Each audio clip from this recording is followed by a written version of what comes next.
ராம் ராம். வாழ்க வளமுடன். Voice of காஞ்சி நேயர் அனைவருக்கும் இனிய மாலை வணக்கம். பொக்கிஷம். நம்ம ஒத்தொத்தருக்கும் இறைவன் இவ்வளவு சுமக்க முடியும் அப்படின்னு சொல்லிட்டு தான் வாளுக்குள்ளேயே ஒரு மூட்டை, ஒரு பொக்கிஷத்தை கொடுக்குறோம். ஆனா அது சுமக்கிறதுக்கு தான் நம்மள பல பேருக்கு பொறுமை இல்லை, நிதானம் இல்லை. ஒரு சிடு கடுகடுன்னு ரொம்ப நேரம் வச்சுட்டோம்னா நம்மளே அழுத்துக்கிறோம், என்னடா அது அப்படி. ஒரு பொண்ணு, ஏழை பொண்ணு, கடவுள் மீது அபார பக்தி. அதுவும் என்னன்னா கிருஷ்ண பக்தி. கிருஷ்ணா கிருஷ்ணா கிருஷ்ணா கிருஷ்ணான்னு சதா புலம்பின்ண்டே இருப்போம், ப்ரேயர் பண்ணிகிட்டே இருப்போம். கிருஷ்ணன் கிட்ட நிறைய ப்ரேயர் பண்ணிகிட்டே இருக்கும்போது இவ மனசு விட்டு கிருஷ்ணாட்ட சொல்றா, கிருஷ்ணா, நான் உன்கிட்ட பக்தியா இருக்கேன், நீ என்ன வேலை கொடுத்தாலும் அதை கச்சிதமா செய்வேன், நீ எனக்கு ஏதானு ஒரு வேலை கூட அப்படின்னு அவ கேட்குறான். கிருஷ்ணனும் சிரிச்சுட்டு ஒரு அழுக்கு மூட்டை ஒன்று கொடுக்குறார். என்னடா அது, கிருஷ்ணன் இப்படி ஒரு அழுக்கு மூட்டையை கொடுத்துட்டாரே, அதை தூக்கிண்டு போறதுக்கு தொடர்றதுக்கே ஒரு மாதிரி அசூசையா இருக்கே அப்படின்னா அவளுக்கு எண்ணம். நான் எங்கெங்கெல்லாம் போறேனோ அதை தூக்கிண்டு வரணும் அப்படிங்கிறார். இவளுக்கு அந்த மூட்டையை பார்த்த உடனே கொஞ்சம் அருவருப்பா இருக்கு, அதை தூக்கிறதுக்கு சங்கடப்படுறா. கிருஷ்ணர் அதையும் நினைச்சுட்டே சொல்றார், நீ ஒன்றும் பயப்படாத, இது வேற யார் கண்ணுக்கும் தெரியாது, உன் கண்ணுக்கும் என் கண்ணுக்கு மட்டும்தான் தெரியும் அது ஒரு மூட்டை அப்படின்னு, அதர்வைஸ் யாருக்குமே தெரியாது அப்படிங்கிறார். ஒரு சில சமயங்கள்ல அந்த மூட்டை கொஞ்சம் லாபகமா அவளுக்கு தூக்க முடியலங்கும் போது தன்னோட கையையும் அவருக்கு கொடுக்குறார், சப்போர்ட் பண்றார், அந்த ஹெல்ப் பண்றார், கீழே இருந்து தூக்கிறதுக்கு அவரோட 2 கை. நாமளும் பகவான் கிட்ட நமக்கு கஷ்டம் வந்துடுத்தேன்னு புலம்புறோம். யாருக்கு எவ்வளவு சுமக்க முடியுமோ அதையும் கொடுத்து நீ சிரமப்படும் போது தன்னோட கையையும் சேர்த்து கொடுக்கிறார்.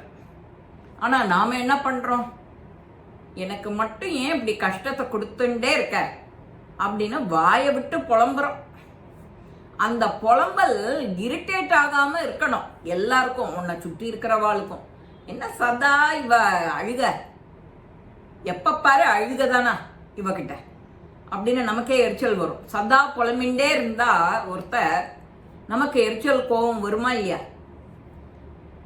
நிம்மதியா காலத்தை கழிக்க வேண்டிய நேரத்துல எது வந்தாலும் இன்பமா எடுத்துக்கோயேன். துன்பம் வரும் நேருகையில் சிரிங்க, துன்பம் வரும்போது சிரிய. ஆனா சிரிக்க முடியாது, அது வேற விஷயம். அந்த சமயம் சிரிக்கணும்னு தோணணுமே, இந்த புலம்பல் தானே புலம்ப தோணும். அவன் என்ன பண்றான், நம்மளுடைய குறைகளை கஷ்டங்களை யாருக்கு எவ்வளவு சுமக்க முடியும், இவனால எவ்வளவு சுமக்க முடியும்னு பார்த்துட்டு தான் அவன் தரான். ஆனா நாம என்ன பண்றோம், ஒரு துளி சின்னதா கஷ்டம் வந்துடுத்துனாலும் பெருசா இடி விழுந்த மாதிரி நாமளும் உட்கார்ந்துடுறோம்.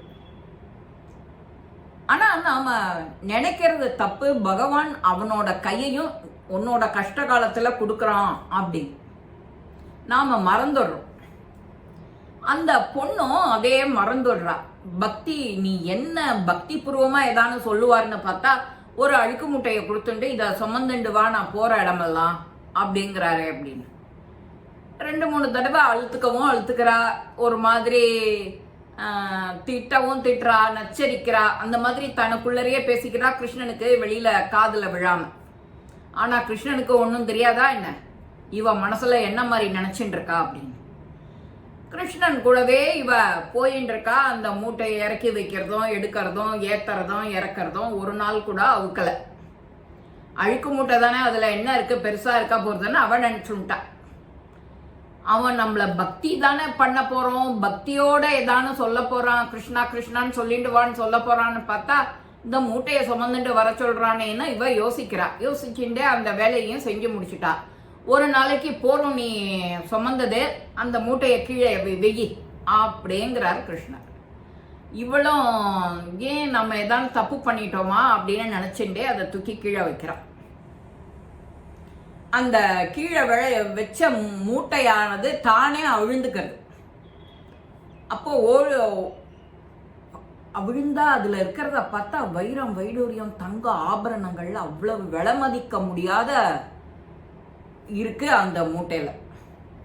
இவ அடடா, நாம இவ்வளவு பெரிய பொக்கிஷம் நம்ம கையில கொடுத்திருந்தோம், சதா ஏதோ புலம்பிண்டே இருந்திருக்கோமே, எனக்கு கஷ்டம், இந்த அழுக்கு மூட்டையை கொடுத்துட்ட, இதை செஞ்சுட்டான் கிருஷ்ணா, அத்தை பண்ணிட்டான்னு நாமளே புலம்பினோமே, எவ்வளவு மட்டமா நினைச்சிட்டோம் நாம அப்படின்னு போய் சட்டுன்னு கிருஷ்ணன் காலில் போய் விழறாளாம். என்னை மன்னிச்சுடு கிருஷ்ணா, நான் நீ இவ்வளவு பெரிய பொக்கிஷத்தை என் கையில கொடுத்தும் அதை எனக்கு தக்க வச்சுக்க தெரியல பாரு, கிருஷ்ணான்னு புலம்பின்ண்டே இருந்திருக்கேனே, அழுக்கு மூட்டையை கொடுத்துட்ட, பக்தி பூர்வமா எனக்கு எதுவுமே செய்யலன்னு, ஆனா நான் பக்தியில வசந்தவன்னு நானே உங்ககிட்ட சொல்லியிருக்கேன், நீ எனக்கு எனக்கு பக்தி பண்றதுக்கு கொடுக்க போறேன்னு நினைச்சுண்டு நான் எவ்வளவு பெரிய முட்டாள், இதுக்கெல்லாம் எனக்கு அருகதை கிடையாது கிருஷ்ணா அப்படின்னு சொல்றேன். இல்ல, நீ இது உனக்கு தான், இது நீ எடுத்துக்கோ, இத்தனை நாள் பொறுமையா என் கூடவே ஒழியா, அதுக்கான பரிசு இது அப்படிங்கிறார் கிருஷ்ணன். நாம பொறுமை காக்கிறதுனால எவ்வளவு அந்த கஷ்டத்துல பாதி குறைஞ்சிடும், அவனே தீர்த்து வைப்பான். ஆனா நமக்கு பொறுமை இருக்காது. எல்லாத்தையும் கடந்து போகணுங்கிற பொறுமை, இதுவும் கடந்து போகும்னு போ நீயும், எது வந்தாலும் இதுவும் கடந்து போகும்னு சொல்லிக்கோ. காலம்புற ஒரு தடவை, சாயங்காலம் ஒரு தடவை நாமா சொல்ற மாதிரி சொல்லு. என்ன கஷ்டம் வந்தாலும் ஒரு சிரிப்பு, துன்பம் வரும் வேலையிலே சிரிங்க அப்படின்னு சொல்லி வச்சத நினைச்சுக்கோங்களேன், நினைச்சுட்டான்னு சிரிங்கோளேன், அஹான்னு சிரிக்க வேண்டாம். யாரானு ஏதாவது ஜோக் அடிச்சா கூட அதுக்கு ரியாக்ட் பண்ணலாம். வீட்டில் வேற யாரான்னு சந்தோஷமா இருந்தா அவளோட சந்தோஷமா இருக்க மாட்டேங்களா? இப்படியே கணத்துல கையை வச்சுட்டு இருந்தா உன் துக்கம் தீந்துடுமா என்ன? நீ எதுலயும் பார்ட்டிசிபேட் பண்ணலைன்னா அது குறைஞ்சிடுமா என்ன? இல்ல, எல்லாரோடையும் சேர்ந்து யாருக்கு என்ன வேணுங்கிறத பார்த்து செஞ்சாலே உன்னோட மனபாரம் போயிடும். எல்லா வேலையிலையும் நீ உன்னை இன்வால்வ் பண்ணிக்கோ. முடியலன்னாலும் இழுத்து போட்டுட்டு வேலையை செய்ய. எனக்கு இது முடியல, அது செய்யலை அப்படின்னு உடம்பு முடியலன்னு உட்காந்துருக்காம, எனக்கு முடியும், என்னால் மட்டும்தான் முடியும்னு எங்கேயான ஒரு சத்சங்கம் நடந்ததுன்னா இழுத்து போத்துட்டு வேலையை செஞ்சா நீ உனக்கு மன ஆறுதல் கிடைக்கும். அந்த நேரத்தில் உன்னோட கஷ்டம் எதுவுமே வெளியில வராது. புண்ணியத்துக்கு புண்ணியம், சாந்திக்கு சாந்தி, இன்பத்துக்கு இன்பம், ஆரோக்கியம், ஃபர்ஸ்ட் ஆரோக்கியம் கிடைக்கும். இந்த மாதிரி பொக்கிஷமான ஒரு வேலையில இறைவன் உன்கிட்ட கொடுக்கறத சந்தோஷமா எண்ணிண்டு இருந்தாலே நமக்கு சந்தோஷம் என்னைக்குமே நிலைக்கும். இந்த பொக்கிஷம் யாருக்கு என்ன கொடுத்துருக்குன்னு குறை சொல்லாம நிறைவான வாழ்க்கை வாழறதுக்கு நாமளும் பழகிக்கணும்.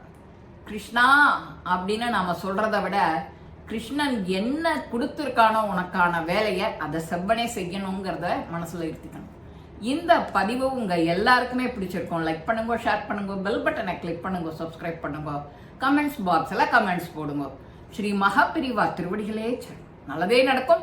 ஆனந்தமாய் இருப்போம் நண்பர்களே. வாழ்க வளமுடன்.